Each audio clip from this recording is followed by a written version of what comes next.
అన్యాయంగా అరెస్ట్ చేశారంటారు. నిజంగా అన్యాయంగా అరెస్ట్ చేశారా? గత ప్రభుత్వంలో బీసీలకు అణచివేత వేసింది జగన్మోహన్ రెడ్డి ప్రభుత్వం.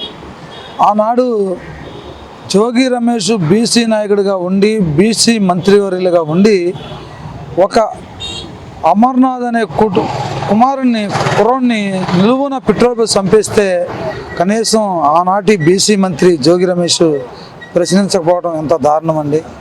ఈరోజు పెద్ద ఎత్తున అవినీతి పాల్పడిన జోగి రమేష్ కుటుంబాన్ని తండ్రి ఏమో ఏ పాపం తెలీదు అంటున్నాడు, కొడుకేమో అందరూ కొనుక్కున్నట్టే మేము కొనుక్కున్నామని క్లారిటీ ఇస్తున్నాడు. కొడుకేమన్నా అమాయకుడేం కాదు, చిన్న బాలుడేం కాదు, విదేశాలు వెళ్ళాడు, చదువుకున్నాడు, వచ్చాడు. ఇవన్నీ మనలో ప్రజలంతా చూస్తున్నాయి. కొడుకేమో మేము లీగల్గా కొనుక్కున్నాం, అందరితో పాటు అందరూ ఎలా కొనుక్కున్నాం మేము అలాగే కొనుక్కున్నారు అని ఒక పక్కన అన్నాడు. అసలు అబ్బాయి మేము సీలింగ్లో భూములు ఉన్నాయి మేము ఎలా కొనుక్కుంటామని జోగి రమేష్ అన్నారు. ఇప్పుడు వీరిద్దరు తండ్రి కొడుకులు ఈ రాష్ట్ర ప్రజానీకానికి సమాధానం చెప్పాల్సిన బాధ్యత వాళ్ళపై ఉంది. దీని వెనకున్న జగన్మోహన్ రెడ్డి చెప్పాలి, గత ప్రభుత్వంలో ఉన్న పాలకులు చెప్పాలి. దోషిందంతా దోచేసి ఈరోజు అన్యాయం పాపం జరిగింది, బీసీల అక్రమంగా అరెస్ట్ చేశారంటే ప్రజలు నమ్మే పరిస్థితిలో లేరు. ఒకటి గుర్తుపెట్టుకోండి, గత ప్రభుత్వంలో చేసిన పాపాలను, అవినీతిని, దోచుకున్న విధానాన్ని ఎండగట్టడంలో రాజీ లేని పోరాటం ఎన్డీఏ కూటమి ప్రభుత్వం చేస్తుంది. ఇక్కడ ఎవరిని అది బీసీలా, మైనార్టీలా, ఎస్సీలా, ఓసీలా అనేది కాదండి. ఇది ప్రజాధనాన్ని దోచుకున్నారు వీళ్ళు. ఈ రాష్ట్రంలోని అన్ని వర్గాల ప్రజాధనాన్ని దోచుకున్న వ్యక్తులు ఈనాటి జోగి రమేష్ ఫ్యామిలీ.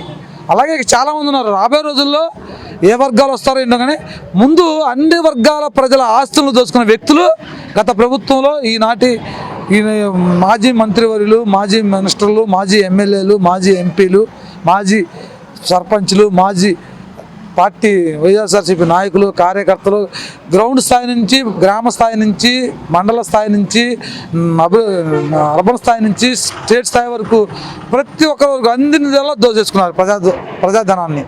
డెఫినెట్గా ప్రజాధనాన్ని ఎవరైతే దోచుకున్నారో వారిని కక్కిచ్చే బాధ్యత ఈనాటి ఎన్డీఏ కూటమి తీసుకుంటుంది. ఇక్కడ బీసీల మీద దాడులు చేయడం కాదండి. మీరు చూడండి, తండ్రి ఒక మాట చెబుతున్నాడు, కొడుకు ఒక మాట చెబుతున్నాడు. రాష్ట్ర ప్రజలందరికీ నిన్నే క్లారిటీ వచ్చింది. ఏదో పిచ్చిగా కావాలని ఇది ఒక రాజకీయ కుట్రకోణంలో బీసీలకు అన్యాయం జరిగిందన్నారు. బీసీలకు అన్యాయం జరిగింది అంటే గత వైఎస్ఆర్ కాంగ్రెస్ ప్రభుత్వంలో పెద్ద ఎత్తున అన్యాయం జరిగింది కాబట్టి ప్రజలు చైతన్యంగా తిరుగుబాటు కాబట్టి జగన్మోహన్ రెడ్డికి లెవన్మోహన్ రెడ్డిగా తీర్మానం చేశారు. డెఫినెట్గా అన్ని వర్గాల ప్రజలకు అండగా ఉంటుంది ఎన్డీఏ కూటమి. రాష్ట్రంలోని బడుగు బలహీన వర్గాలు, కార్మిక వర్గాల కోసం దాదాపు 180 అన్నా క్యాంటీన్లు ఓపెన్ చేయబోతున్నారు. ఇది ఒక బడుగు బలహీన వర్గాల కోసం, పేద వర్గాల కోసం అన్నం పెట్టడానికి పెట్టే పథకం. గత ప్రభుత్వంలో, గత పాలకులు వైఎస్ఆర్సీపీ ప్రభుత్వంలో ఈ పథకాన్ని రద్దు చేసి పేదలకు కడుపు కొట్టారు.